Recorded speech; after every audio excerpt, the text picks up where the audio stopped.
My dad cheated on my mom while she had breast cancer, so I cut him out of my life completely, but now he's getting married to his affair partner and everyone is expecting me to show up and mend our relationship. When I was 17, my mother was diagnosed with breast cancer. 2 years later she passed away. During these 2 years my dad was not around much. He was always working and going on business trips. My aunt and grandma took care of mom. About 5 months after my mother's passing my dad introduced me to his new girlfriend. I was pissed. I yelled at him how quickly he moved on from mom when they decided to tell me they had been in a relationship for 3 years. My dad had been cheating on my mom while she was dying. His business trips were to meet his affair partner.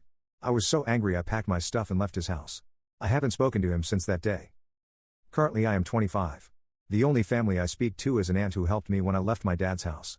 A few days ago my aunt called me, asked me how I was and then asked me if I heard from dad.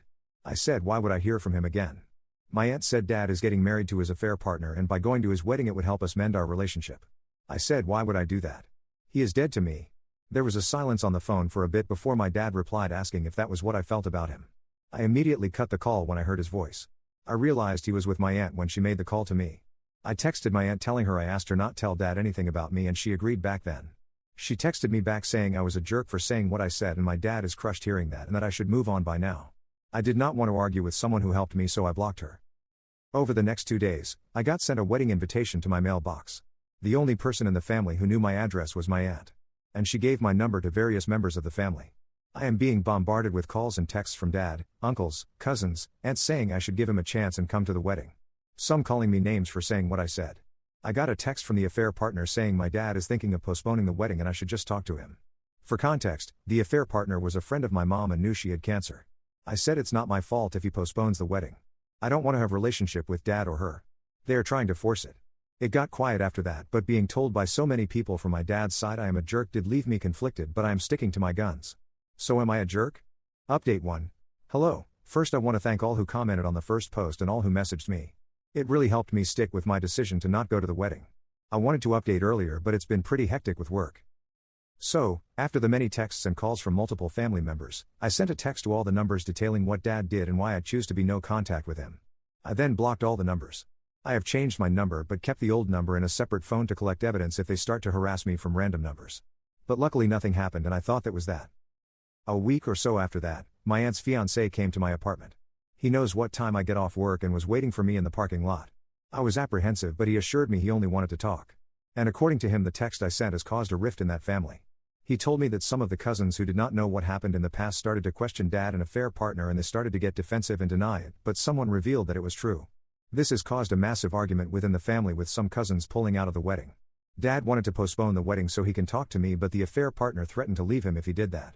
The news of what dad and affair partner did also reached some of their friends who were at one point friends of my mom as well.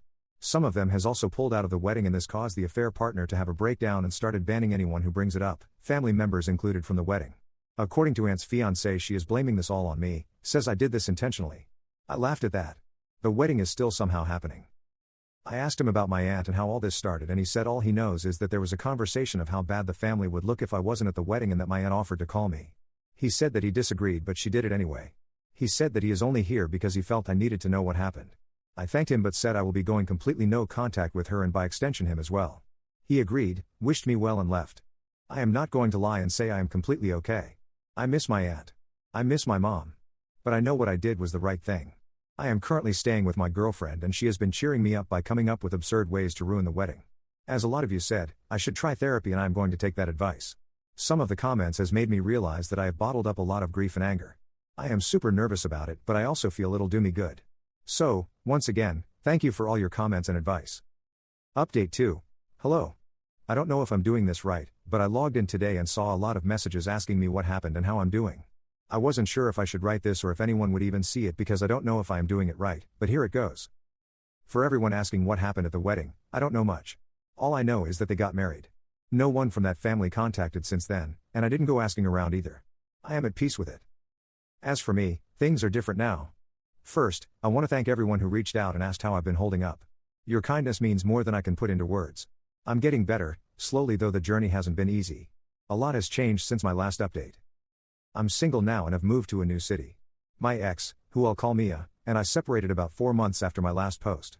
We celebrated 2 years together in March and talked about our future. But I was a mess. Therapy started well, but I quickly realized just how many unresolved issues I had bottled up from losing my mom.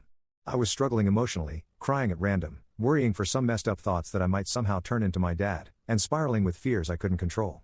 Mia had dreams of marriage and kids, and I knew I wasn't in the right place to give her the future she deserved. It would have been very selfish of me to ask her to stay until I got better. We had a long, honest talk, lots of tears, and ultimately decided to part ways.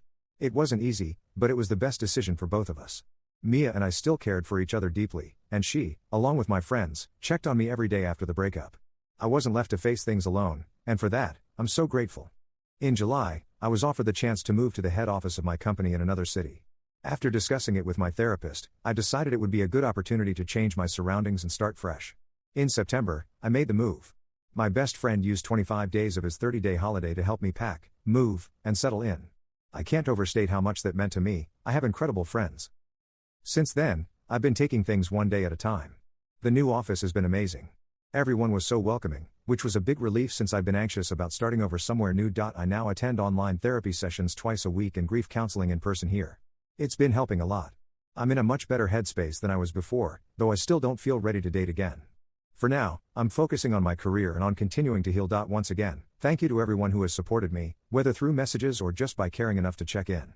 It means the world. Ciao.